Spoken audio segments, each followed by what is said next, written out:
रोज़मर्रा की ज़िंदगी में हम लोग कई तरह के फ्रॉड देखते और सुनते हैं। ठगों का बस एक ही मकसद होता है, किसी भी तरह आपके पैसों को खींचना। यह चलन ऑनलाइन से लेकर ऑफलाइन मोड तक बहुत ही तेज़ी से देखा जा रहा है। इसी फ्रॉड में से एक ई-सिम स्वैपिंग फ्रॉड का मामला है।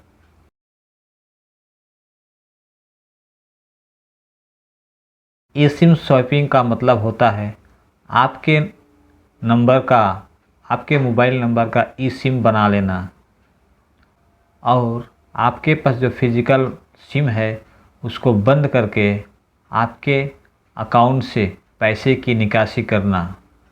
गंभीर बात तो यह है कि मोबाइल यूज़र्स को इसकी भनक तक नहीं लगती है। तब पता चलता है जब पैसा आपके अकाउंट से निकाला जा चुका होता है। साइबर ठगी रैंडमली नंबर लेकर बैंकिंग ऐप्स पर लॉगिन करने की कोशिश करते हैं।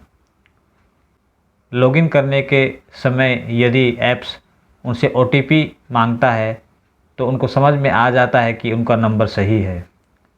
इसके बाद टेलीकॉम कंपनी का कस्टमर केयर के अधिकारी बनकर टारगेट कस्टमर को फ़ोन करते हैं और उनसे KYC अपडेशन के लिए कहा जाता है और ऐसा ना करने पर उनका मोबाइल नंबर बंद हो जाएगा, इस प्रकार से उनको कहा जाता है। और KYC अपडेशन के बहाने SMS के ज़रिए उन्हें एक लिंक भेजा जाता है जिस पर KYC अपडेशन को कहा जाता है। जैसे ही टारगेटेड कस्टमर उस KYC में अपना पूरा इन्फॉर्मेशन विथ ईमेल ID डालता है, वैसे ही ठगी उनके सारे डिटेल्स को उस लिंक के ज़रिए चुरा लेते हैं। टारगेटेड यूजर्स को रजिस्टर्ड मेल ID द्वारा टेलीकॉम कंपनी को ई-सिम एक्टिवेशन के लिए मेल करने को कहा जाता है। जब टारगेटेड यूजर्स टेलीकॉम कंपनी को मेल करते हैं तो टेलीकॉम कंपनी उन्हें ई-सिम एक्टिवेशन के लिए QR कोड प्रदान करता है। KYC अपडेशन के लिए SMS के द्वारा जिस लिंक को भेजा गया था उसके द्वारा उनके मोबाइल या सिस्टम को हैक किया जाता है और उनके ईमेल ID से वह QR कोड चुरा लिया जाता है और अपने मोबाइल पर उस ई-सिम को एक्टिवेट कर लिया जाता है। इसके बाद असली कस्टमर के फिजिकल सिम को डीएक्टिवेट कर दिया जाता है।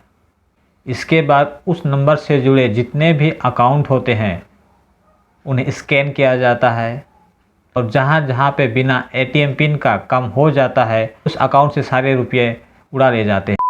फ़ोन नंबर के द्वारा UPI ऐप्स के ज़रिए भी पैसा निकाल लिए जाते हैं। ई-सिम स्वैपिंग फ्रॉड से बचने के बहुत सारे तरीके हैं।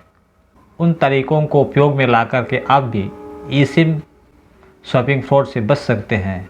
उनमें से कुछ तरीका इस प्रकार से है। अगर आपके मोबाइल में 2G, 3G या 4G सिम को अपग्रेडेशन के लिए फ़ोन आता है तो कभी भी उन पर भरोसा ना करें। यह ठगी का एक तरीका हो सकता है।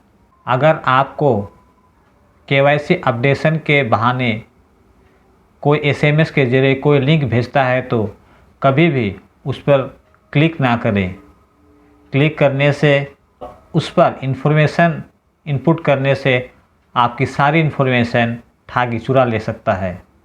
या एक प्रकार से लिंक को क्लिक करने से ठगी आपके सिस्टम को या आपके मोबाइल को हैक कर सकता है और आपकी सारी इन्फॉर्मेशन को चुरा ले सकता है। अगर कभी आपके फ़ोन में कोई बैंक से रिलेटेड कोई इन्फॉर्मेशन मांगते हैं तो कभी भी उनसे बैंक रिलेटेड इन्फॉर्मेशन फ़ोन में शेयर ना करें।